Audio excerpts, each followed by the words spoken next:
What's happening, everyone? Welcome back to the channel. I am D-WIZZLE here with another classic movie review. We are once again getting back into the Beverly Hills Cop franchise. The fourth film, Axel F, is now on Netflix, but I'm going back and talking about the previous three Beverly Hills Cop movies because I have never seen them. Yes, this is my first viewing experience of the Beverly Hills Cop films. So yeah, once I'm done with those, I will watch Axel F and I'll give my review on that. I've already talked about the original Beverly Hills Cop. If you haven't seen my review for that, check out my channel. It is also on a playlist called Beverly Hills Cop. Let's not waste any more time. Let's talk about the second installment of Beverly Hills Cop, Beverly Hills Cop 2, that came out in 1987. So, I enjoyed the first Beverly Hills Cop. I thought it was pretty good. I didn't think it was anything amazing. I know a lot of people consider that to be one of the best action comedies ever made. I definitely see the appeal, but for me, I wasn't. I didn't love it. I did think Eddie Murphy was entertaining as Axel Foley, and I like the banter and the chemistry that he has with the two main cops, Billy and John, played by Judge Reynold and John Ashton. So overall, the first one was pretty entertaining. So I didn't have a lot of expectations going into the second film, since never seen it, don't know if it's better than the first film, don't know if it's worse. As long as it keeps it at a consistent quality with the first film, I think I'll like it good enough. I did watch the trailer before I sat down and watched the movie. And it looks like they upped the budget on this. It looks like a bigger action film. The cinematography looks more sleek, a lot more sunsets and shadows and silhouettes in here, feeling a lot like a Tony Scott film. Which, surprisingly enough, Tony Scott did come in and direct this film, and a lot of people will know his work from the first Top Gun, and I like the first Top Gun, and it felt a lot like that, so it definitely made a lot of sense. So, if anything, I know I'm going to get a slick action picture from him. And Eddie Murphy there, as long as he's pretty good in the film, because I'm enjoying him as Axel Foley so far. I'm sure we'll have a good time. And I didn't even know that Bridget Nielsen was in here, the wife of Ivan Drago from the Rocky movies. She's going to be like the main villain of this movie. I did not expect that. I think that'll be an interesting dynamic here, having a female antagonist, because I think female villains in films a lot of the times are really cool, really entertaining to watch, especially back in the 70s or 80s. So let's see how this goes. And overall, I feel pretty similar with how I felt about the first film. I thought it was good. I thought it was entertaining. I thought it was a solid sequel to the first film. In ways, there are some elements in here that I did think they do better than the first movie, as far as the cinematography and the action. But as far as the story, I feel pretty similar with how I felt with the first film. I didn't think they were like pushing any boundaries here. I feel like I got a lot of stuff that that I got from the first movie. Um, so I don't know. I thought it was good. It was entertaining. It was enjoyable, but I didn't think it was any better or worse than the first movie, in my opinion, outside of how the movie looks visually. So yeah, getting into that, it does feel like it has that Tony Scott flavor in here, as far as like just the sunsets. There's a lot of sunsets in this movie. I don't think there was one scene in here where it was like bright and sunny. So that's that vintage Tony Scott look as far as the cinematography and the lighting and stuff like that. There's a lot of shadows, a lot of silhouettes. It's beautifully shot. I that's the one thing. It's beautifully shot, but I definitely felt like it was a Tony Scott film. The action sequences, once again, I thought were really, really well done. Love that everything is practical. When they actually get into car chases, there's actual cars that they're destroying. They're actually guys doing stunt work. The shootouts are really good. So yeah, that's carried on into this film.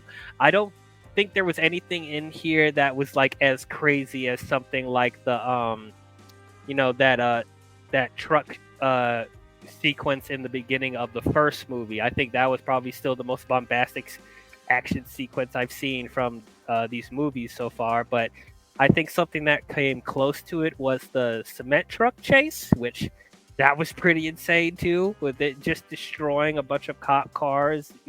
And Billy trying to steer it and not doing a great job and backing up into cars. So that was a very entertaining scene. That was probably something that came close to that. But yeah, I like that there's still practical stunts in here. I really liked it.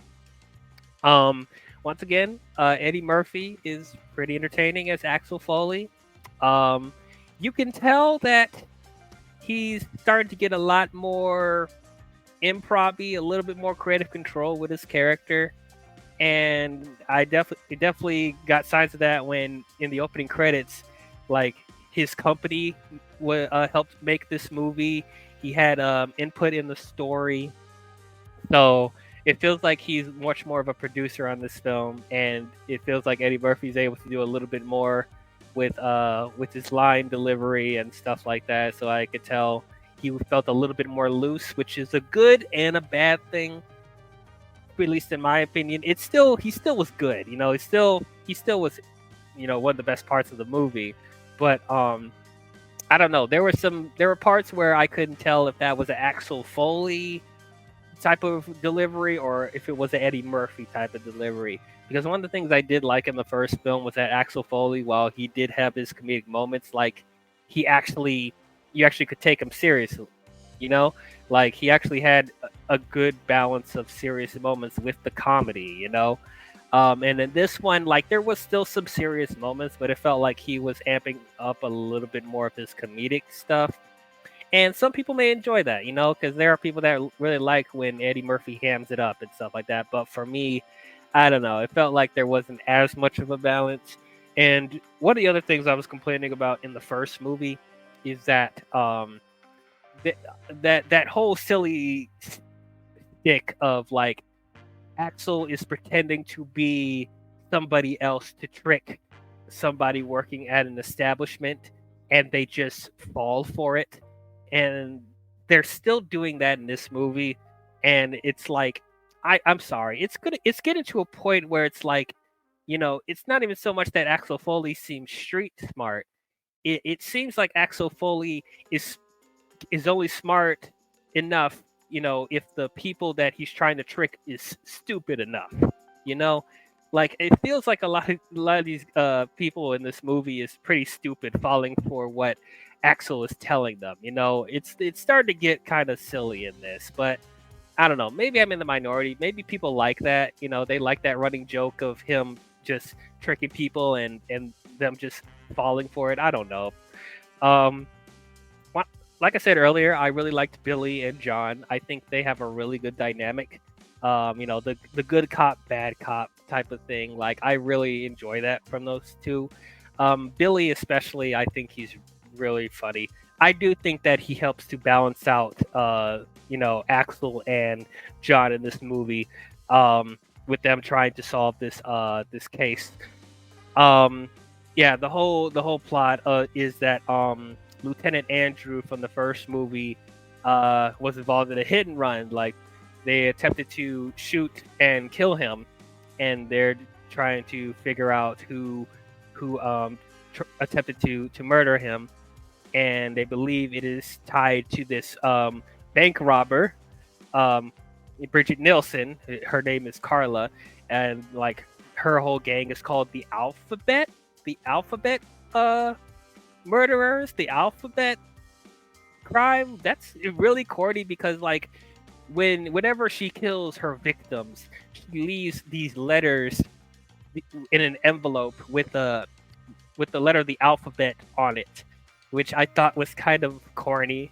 But she still was pretty badass. Like whenever we see her, you know, stealing, committing a robbery and stuff like that, it was very like strategic how she was doing it. She was no nonsense. She got straight to business. So I definitely appreciated that about her. But actually, she's not actually the main villain of this movie. She's actually like she's the henchman.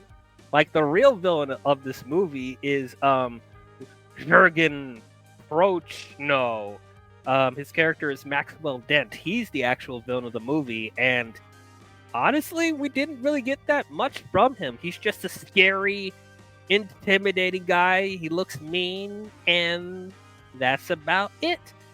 I was a bit let down with that because I thought we were going to get more focus on Carla, because Bridget Nelson looked badass in the trailer, and she looked badass up until the reveal of Maxwell Dent, because they were putting more focus on her. And so when Dent was introduced, I was like, oh, okay, sure. It's like we barely get any lines from him too. I was like, why? Like, what's the point of him? Like, I could have easily bought Carla being the main person running this like burglary operation and the attempted murder of Lieutenant Andrew. Like, she was much more of an interesting antagonist. So I don't know. Even like the you know the back and forth that she has with Axel, I thought was very entertaining. So I don't know. I don't know why they decided to just switch to Maxwell, because he didn't really add that much to the movie for me. Um, there was also this like an annoying lieutenant in Beverly Hills that replaces Andrew for the time being because he's in the hospital. And like he was very annoying. Like he was just like yelling at everybody to shut up and "Rah, rah, rah, rah, you, I can't stand you. You need to no, you gonna do traffic duty. We are in charge here. Don't you interfere. Shut up, Billy. Shut up, Billy. Shut up, Billy. If you interfere, I'm gonna have you both fired. It's just it was that the entire film, and I was so annoyed by him. Like Lily, I wouldn't have even minded if he got shot. I know that's a horrible thing to say, but I'm sorry. His character was so annoying in this movie. Like, Jesus Christ. I could not wait for them to get Andrew out of the hospital. I just like, man, I cannot stand him. Um I think Andrew's daughter, Janet, she was fine. She was fine. They don't really talk about her at all in the first movie. This is just a new character introduced. So the relationship that she apparently had with Axel that happened in between the first movie and this film, like we don't see that. So I don't know, and she didn't really have that much screen time. She helped with a couple of things, but like I don't know, I didn't find her very memorable either. And I was expecting her to get more involved in the case, but she didn't really. So it is what it is. There was a couple of surprise cameos in here that I didn't expect, like Chris Rock being the valet for the Playboy Mansion. That was pretty cool cameo, or Gilbert Gottfried being that one guy that working in the office where Axel Foley's trying to use his computer. I forgot what his character was, I'll be honest, but yeah, that's funny that they got those two in there for those scenes. Yeah, there's speaking of the Playboy Mansion, like I can't believe there was a Playboy Mansion scene in here. Yeah, just going to just seeing a whole bunch of Playboy girls playing volleyball. That was crazy. Um, Also, I thought it was pretty silly that that Axel was able to get a mansion to himself, because once again he's tricking people to thinking that he's somebody that he's actually not, and the mansion is not even done. It's like he stops people from working construction on a mansion just so he can have a hideout, and they all fall for it. It's that type of silly stuff in here. So I don't know. Overall, I thought it was a solid film. I thought it was pretty consistent with the first movie as far as quality. I do think it was a nicer looking film than the first movie, because Tony Scott's direction, I thought it was visually more interesting than the first film. But as far as the plot, it seems pretty similar. They tried to add some stuff in here to make it different, but I don't know, it didn't really make it that great in my opinion. Like they missed an opportunity with Bridget Nielsen, with her being the main villain. Like she should have been the main villain, not introduce Maxwell Dent. And I thought Eddie Murphy was pretty good as Axel Foley. I thought Billy and John were good. The rest of the supporting cast was fine. The action scenes were entertaining. But yeah, once again, I'm just not blown away by this franchise so far. So I'm gonna give Beverly Hills Cop 2 a similar grade with the first film. I'm gonna give it a B. Yeah. But those are my thoughts on Beverly Hills Cop 2. What did you guys think about it? Did you guys love it? Did you guys hate it? Did you guys think it was okay? How does it compare to the first film? Comment your thoughts down below and let me know. So the next film I will be talking about is the infamous Beverly Hills Cop 3. So tune in for that when it comes out. But if you guys enjoyed this review, please don't forget to leave a thumbs up and subscribe to the channel. And don't forget to hit the bell if you want to be notified on future videos I'll be doing. But that's all I have for you movie fans, and I'll catch you guys next time. Talk to you guys later. Do do do do do do do do do do do do do do do do do do do do.